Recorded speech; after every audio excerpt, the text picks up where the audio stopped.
Hello, my dear friends. Now, this is what I consider as close as I can to opening week review of DC's version of the Avengers. That's right, Justice League. Now, I saw this opening weekend with my sister, who has seen a lot of the DC universe with me, and she's much more of a DC fan than what I am, in saying that I do own all of the DC movies thus far. Now, as I said, this is sort of DC's answer to the Avengers, with a Batman, Wonder Woman,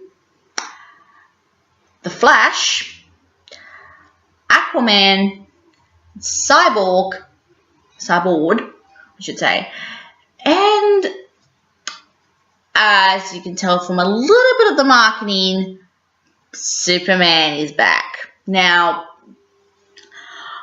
I should add that I am a big fan of DC's TV Flash, also known as the Arrowverse. Now, I do say compare the two Barrys.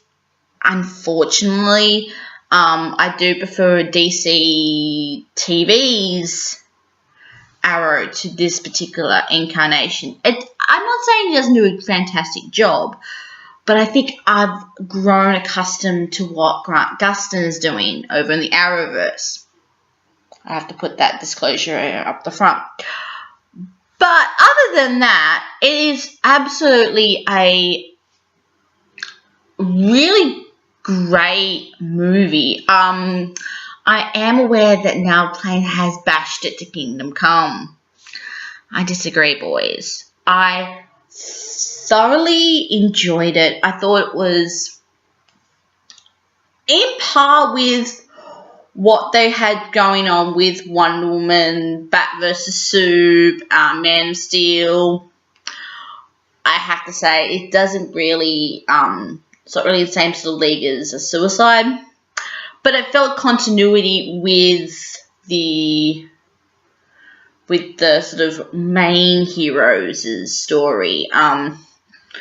It was great to see Aquaman finally come to the screen. I should add that the only I actually had seen before as a big GOT fan.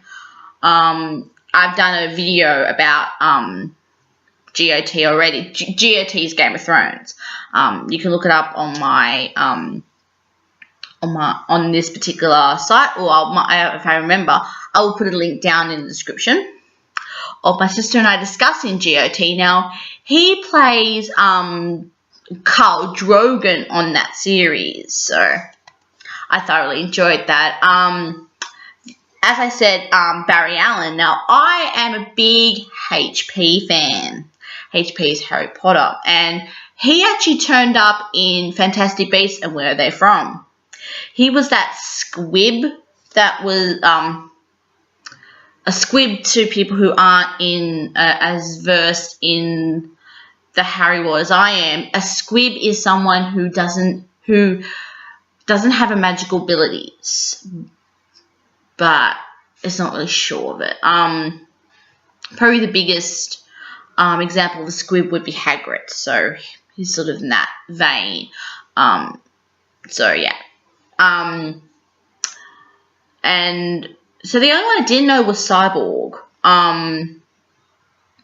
I've got to do some research about that man. But I thought they really played well off each other. Like Gal and Matt, Ben. I call him Matt. I don't know if it's Matt Murdock.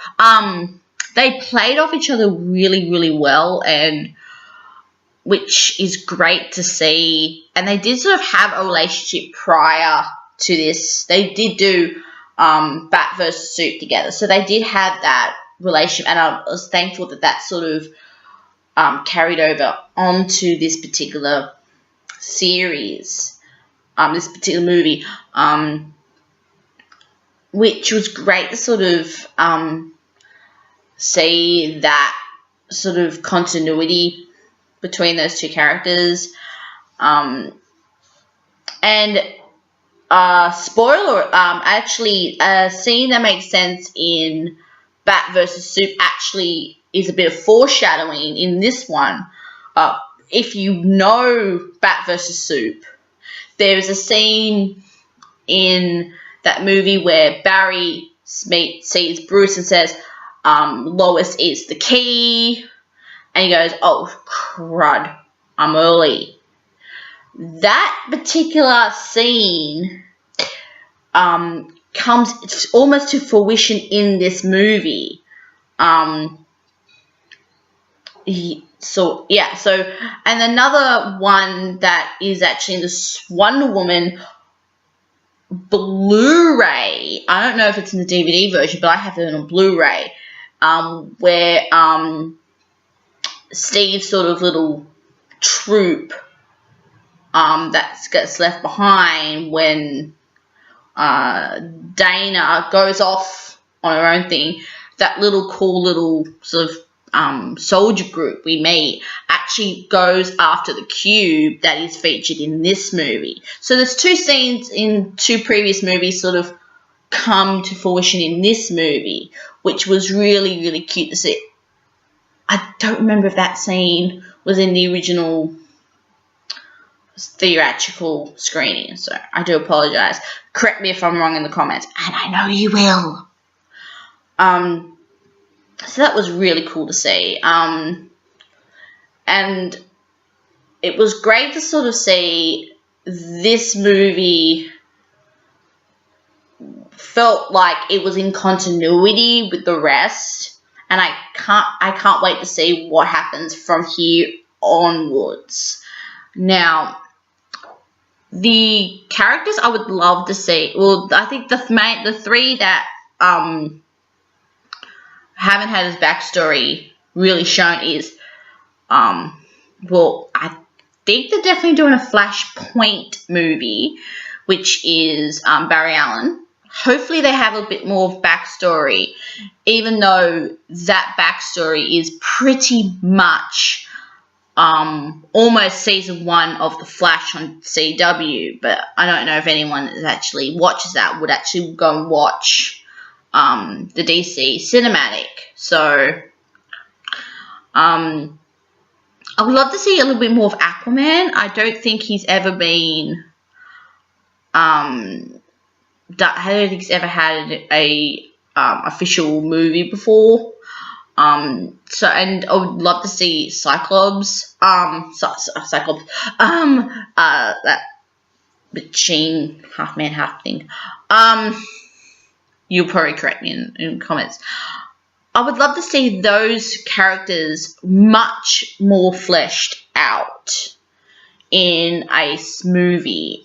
Whether or not they are a semi-prequel, semi-continuation, that is to be debated. But I think they've put enough information in this to give a little bit of a shadow of a backstory between those three. And so I would love to see those three fleshed out. One movie I would love them to do in this version is I would love them to re-tackle the Green Lantern. Now, I own Green Lantern, the director's cut.